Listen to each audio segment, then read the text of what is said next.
જેમાં ગ્રેડ 8 માં chapter number 2 પર્યાવરણીય પ્રદૂષણ વિશે માહિતી મેળવીશું.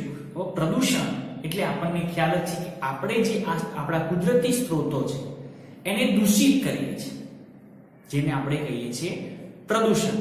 પણ આ પ્રદૂષણ ફેલાવાના પાછળના કારણ તો એક મુખ્ય એ છે કે વિકાસ. તો વિકાસ એ આપણો એટલે કે માનવીનો અધિકાર છે. આપણને જ્યાં જેવી રીતે વિકાસ મળે એ રીતે આપણે એને વિકસાવવા પૂરેપૂરું મહેનત કરીએ છીએ.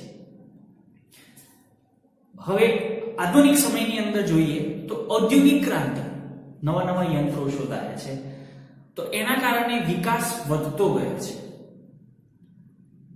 તો આ વિકાસની સાથે સાથે આપણે બીજું પાસું એ નુકસાન પણ કરતા હોઈએ છીએ. અને આ વિકાસને આગળ વધારવામાં જે પરિબળો છે એમાં છે ટેલિફોન છે, વીજળી છે, ઉદ્યોગો છે, નવા નવા ઉદ્યોગોની સ્થાપના થાય છે, વીજળીના શોધાય છે. આપણે જોઈએ તો અત્યારના સમયમાં નવી નવી ઘણી બધી ટેકનોલોજી વિકાસ પામી છે.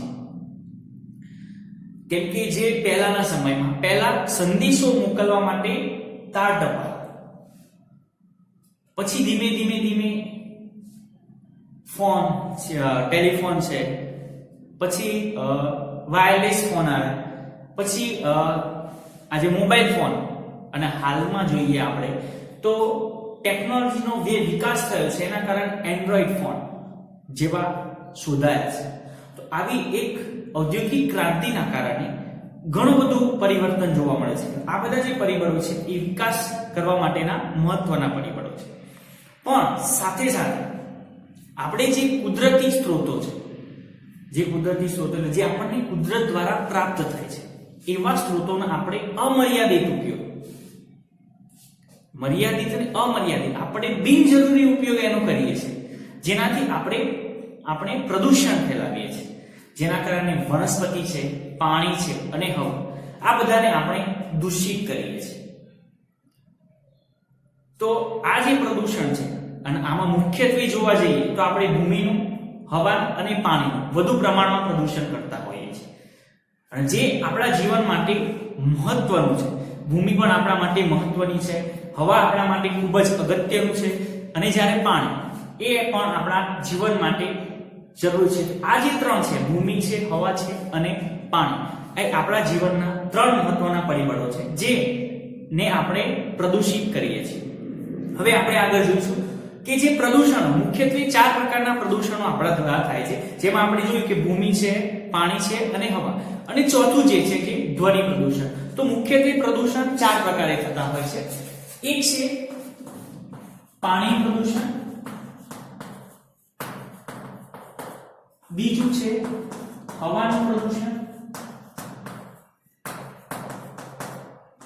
ત્રીજું ભૂમિ પ્રદૂષણ એટલે કે જમીન, અને ચોથું જે આપણે કરતા હોઈએ છીએ એ છે ધ્વનિ પ્રદૂષણ. જેમાં આજે આપણે આ બે પ્રદૂષણ વિશે માહિતી મેળવીશું. જેમાં પહેલું છે પાણીનું પ્રદૂષણ એટલે કે જળ પ્રદૂષણ. તો આપણે આગળ જોઈએ કે ઉદ્યોગ, જે ઔદ્યોગિક ક્રાંતિના કારણે નવા નવા ઉદ્યોગો જે સ્થપાયા છે, તો ઉદ્યોગોને પાણીની જરૂર હોય છે. કોઈ બી ઉદ્યોગ હોય એમાં પાણીની જરૂર હોય છે. તો આ જે ઉદ્યોગોની અંદર જે પાણીનો વપરાશ થાય છે, અને આ જે ગંદુ પાણી, આ જે કેમિકલ યુક્ત પાણી છે, એ પછી નદી નાળામાં છોડી દેવામાં આવે છે. તો આ જે ગંદુ પાણી છે એ પછી પ્રવાહમાં આગળ ને આગળ વધતું જાય છે. ત્યારબાદ અમુક પાણી છે જે ખુલ્લી જમીનમાં છોડી દેવામાં આવે છે. તો જે ઉદ્યોગોનું ગંદુ પાણી, કેમિકલ યુક્ત પાણી છે, એ નદી નાળામાં છોડવામાં આવે છે અથવા ગટર દ્વારા છોડવામાં આવે છે, અને અમુક થોડું પાણી છે એ ખુલ્લી જમીનમાં છોડી દેવામાં આવે છે. તો જેના કારણે આ ગંદુ પાણી જે કેમિકલ વાળું એ નદી નાળામાં જાય અને પછી આગળ પોતાના પ્રવાહમાં જતું હોય છે. અને આગળ જાય ત્યારે એ પાણીનો ઉપયોગ કેટલાક લોકો ખેતીમાં કરતા હોય છે. ત્યારબાદ જે જમીનમાં ખુલ્લું છોડી દેવામાં છે એ પાણી જમીનમાં ઉતરે છે અને એ ભૂગર્ભ જળ સાથે ભળે છે, તો જેના કારણે જમીન પણ જે છે એ ફળદ્રુપતા ઘટાડે છે અને ત્યારબાદ જે પાણી છોડી દેવામાં આવે છે નદી નાળા એ પણ જે ખેતી લાયક ખેતીમાં જે ઉપયોગ થાય છે અને એ જે તૈયાર થાય એ પાણી દ્વારા તૈયાર થયેલો પાક કે શાકભાજી હોય કે ઘાસચારો એ પ્રદૂષકોથી ભરપૂર હોય છે અને જે પાણી ભૂગર્ભ જળમાં ઉતરે છે એ પણ પાણીનો જ્યારે ભૂગર્ભ જળનો ઉપયોગ આપણે કરતા હોઈએ છીએ તો એ પણ આપણા માટે નુકસાનકારક હોય છે. તો આ રીતે આપણે પાણીનું પ્રદૂષણ ફેલાવતા હોઈએ છીએ. હવે આ પાણીના પ્રદૂષણ દ્વારા આપણને ખ્યાલ જ છે કે ઘણીવાર બીજું એ શું થતું હોય છે કે હા, જે ઉદ્યોગોના ધુમાડા છે, રજકણો છે, એ પણ જ્યારે વરસાદ પડતો હોય તો એ વરસાદની સાથે સાથે એ પણ જે ધુમાડો એ વરસાદ સાથે ભીંજાઈને એ પણ જમીનમાં ઉતરે છે. હવે આ જ પાણી દ્વારા આપણને ઘણા બધા આ જળ પ્રદૂષણના કારણે આપણને ઝાડા ઉલટી છે, કમળો છે, આ પ્રકારના રોગો થાય છે.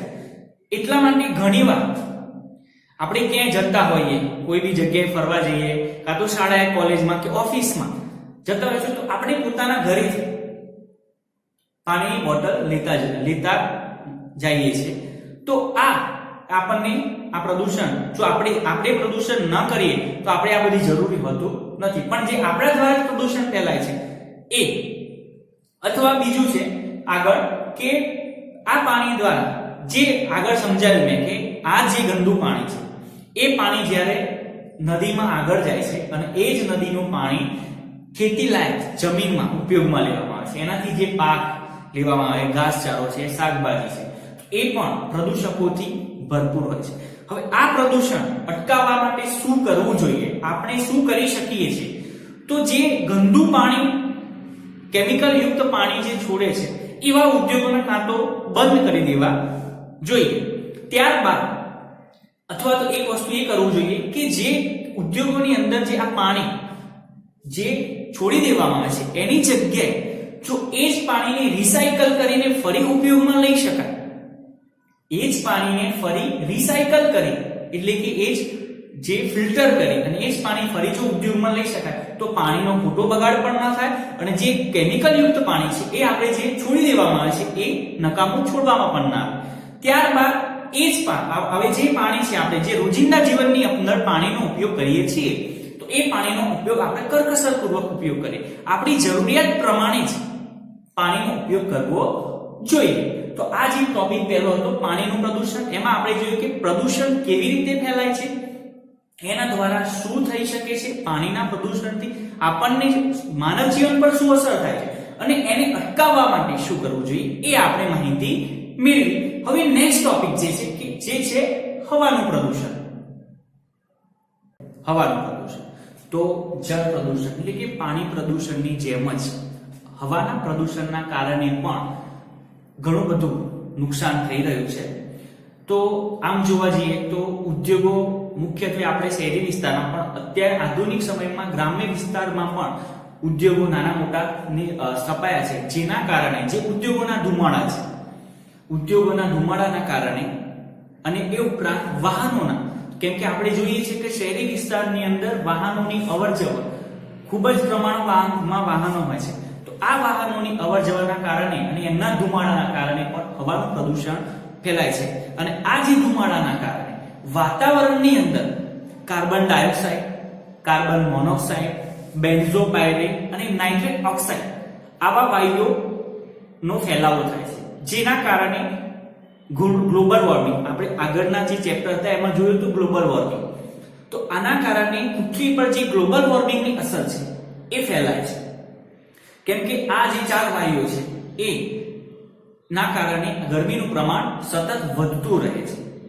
હવે આના માટે આપણે શું કરવું જોઈએ? તો એ જ પણ આગળ આપણે જોયું હતું કે એક વસ્તુ કે જે વૃક્ષો છે એનું કારણ એ છે કે આ પ્રદૂષણ ફેલાવાનું મુખ્ય કારણ છે કે વૃક્ષોનો ઘટાડો. કેમ કે આપણે વિકાસ એટલે નવા ઉદ્યોગો સ્થાપવામાં છે, ત્યારબાદ મોટી બિલ્ડિંગો છે, ઇમારતો છે, આ બનાવવા માટે આપણે વિકાસ કરવાનો છે. તો એ બનાવવા માટે આપણે જે જંગલ વિસ્તાર છે એનો નાશ કરીએ છીએ. તો વૃક્ષોનું પ્રમાણ જે ઘટ્યું છે એના કારણે આ જે વાયુ છે એનું પ્રમાણ વાતાવરણમાં વધે છે. તો આના કારણે આ જે પ્રદૂષણ છે એ ફેલાય છે. ત્યારબાદ આ જે પ્રદૂષણ છે એના કારણે ઘણીવાર જોજો કે હવા પ્રદૂષણ જે એર પોલ્યુશન થાય છે એના કારણે ઘણીવાર હાફણ છે, દમ છે, જે વૃદ્ધ લોકો છે એમને દમ, ઘણા લોકોનું હોય છે કે જે રચકણો હોય ધૂળ જાય, કદાચ શ્વાસોશ્વાસની ક્રિયામાં ધૂળ કે રચકણો જાય છે તો એમને શ્વાસની તકલીફ, દમ, હાફણ આવા રોગો થાય છે. ત્યારબાદ ઘણીવાર ધૂળના કારણે શરદી, ખાંસી, ઉધરસ આવા રોગો પણ થઈ શકે છે.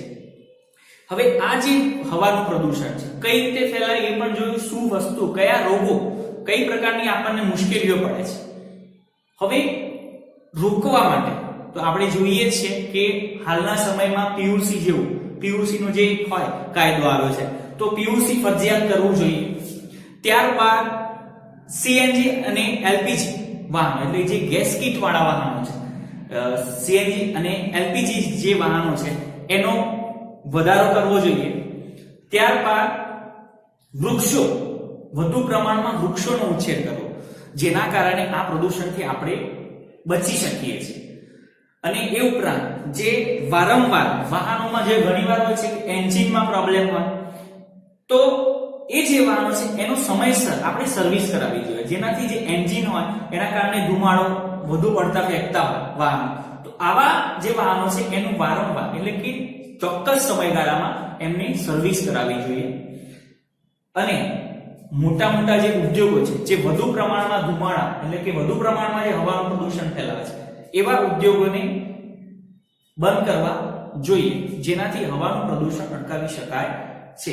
તો આ મુદ્દા જે આપણે બે જોયા, પહેલા જોયું પાણીનું પ્રદૂષણ, બીજું જોયું હવાનું પ્રદૂષણ.